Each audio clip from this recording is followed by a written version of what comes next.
Most developers can explain what a backend server is, but the moment someone says, put a reverse proxy in front of it, add a load balancer, route it through an API gateway, suddenly everything turns into infrastructure soup. And the worst part is, these three things look almost identical from the outside.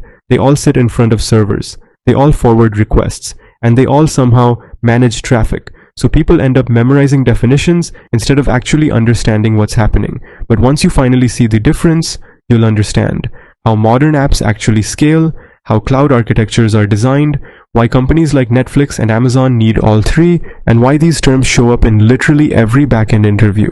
By the end of this video, you'll be able to look at any architecture diagram and instantly know, okay, that is a reverse proxy, that's a load balancer, and that is an API gateway. And more importantly, you'll understand why each one exists. Now let's start with the actual problem. Imagine you build a backend server for your app. It's a simple setup with one front end and one backend server. Everything works. But then your app gets popular, and now thousands of users are hitting the same server at the same time. So suddenly, requests slow down, CPU usage spikes, some users get timeouts, and your server starts crying for help. So what do most people think in this situation? Easy. Just add more servers. And that does solve part of the problem. Now instead of one backend server, you have 5. But now there's a new question. How does the client know which server to talk to? Because users can't manually pick, yes, today I'd like backend server number 3. Something now needs to sit in front of those servers and distribute traffic intelligently. And this is where these infrastructure components start appearing. But here's the important thing. They are not interchangeable. They solve different problems. And once you understand the problems, the terminology becomes easy. Now let's start with the easiest one, the load balancer. A load balancer does exactly what the name suggests. It balances load. That's it. Its job is to take incoming traffic and distribute it across multiple backend servers. You can think of it like a restaurant manager. If one waiter is overloaded while 4 others are standing idle, the restaurant becomes inefficient. So the manager distributes customers across tables evenly. That's basically what a load balancer does for servers. Now here's the interesting part. A load balancer is not just randomly picking servers. It uses algorithms, for example, round robin, where server 1 gets request 1, server 2 gets request 2, server 3 gets request 3, then repeat. Simple. But there are smarter strategies too, such as least connections, weighted balancing, geographic routing, and latency-based routing, because not all servers are equal. Maybe one server is more powerful, maybe one region is closer to the user. Now here's the really important feature, which is health checks. A load balancer constantly checks, is this server alive? Is it responding?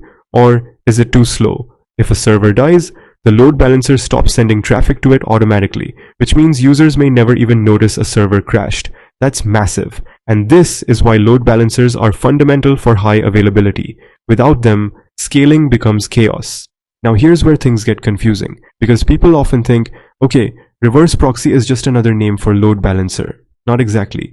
A load balancer can act as a reverse proxy, but a reverse proxy is a broader concept. So let's build intuition first. When you normally browse the internet, your browser talks directly to a server. Simple, right? But with a reverse proxy, the browser never directly talks to the backend server anymore. Instead, browser talks to the reverse proxy, and reverse proxy talks to the backend server. The reverse proxy becomes the middleman. Now the question is, why would anyone want this extra hop? Because it unlocks a ridiculous number of powerful features. For example, SSL termination, caching, compression, security filtering, hiding backend infrastructure, rate limiting, request rewriting, authentication, and more. A reverse proxy protects and manages backend servers. It becomes the public face of your infrastructure. Your real servers stay hidden behind it. And this is exactly why tools like Nginx are everywhere. Here's a practical example. Imagine your backend servers are private machines inside a VPC. You do not want users directly accessing them, so users hit the reverse proxy instead. The reverse proxy then forwards traffic internally.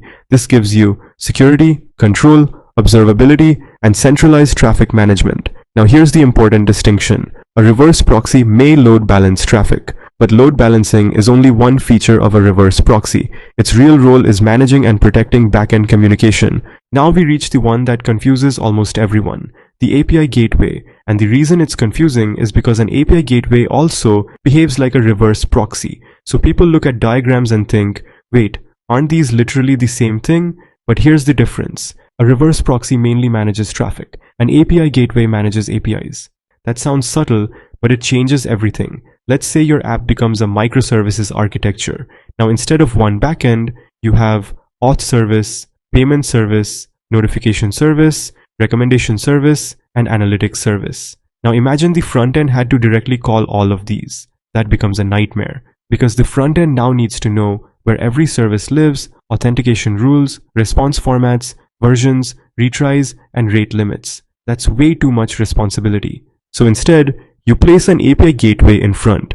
Now the front end only talks to one thing, the API gateway. The gateway then routes requests, aggregates responses, authenticates users, applies rate limits, transforms responses, logs requests, and handles API versions. You can think of it like the receptionist of a giant company. You don't walk into a building and directly find the finance, HR, engineering, or legal department. Instead, the receptionist routes you correctly. That's what the API gateway does for APIs. And this becomes incredibly important in microservices, because otherwise the front end becomes tightly coupled to backend complexity. Here's probably the simplest mental model. A load balancer asks, how do I distribute traffic across servers? A reverse proxy asks, how do I manage and protect backend servers? And an API gateway asks, how do I manage APIs and microservices? That's the key distinction. And in real systems, you'll often use all three together. For example, a request might go from a user to CDN to a reverse proxy to a load balancer to an API gateway and then to microservices, which sounds insane at first until you realize every layer solves a completely different problem. Now let's make this real. Imagine you open Netflix. Your request first hits edge infrastructure close to your location. Then traffic gets routed through reverse proxies handling the SSL, caching, compression, and protection. Then load balancers distribute requests across massive server fleets. Then API gateways route requests into hundreds of microservices, all within milliseconds. That's modern infrastructure. And once you understand these layers, architecture diagrams suddenly stop looking scary. You can actually read them. Now here are the biggest mistakes developers make. First is thinking these are competing technologies. They're not. They often work together. Second is thinking API gateway is only for big companies. Even small systems benefit from centralized authentication and routing. And third is assuming reverse proxies are only for scaling. Sometimes they're mainly used for security, SSL handling, caching, and hiding infrastructure. And finally, fourth is people memorize tools instead of concepts. For example, Nginx, HA proxy, Envoy, and Kong. These tools can perform multiple roles. Nginx can reverse proxy, load balance, cache, and terminate SSL. So don't memorize software names. Understand the responsibility, because that's what actually matters. So if we simplify everything then, load balancer distributes traffic across servers. Reverse proxy sits in front of servers and manages backend communication. An API gateway sits in front of APIs and manages microservices access. That's the core idea. And once you understand the why behind each one, the terminology stops feeling confusing.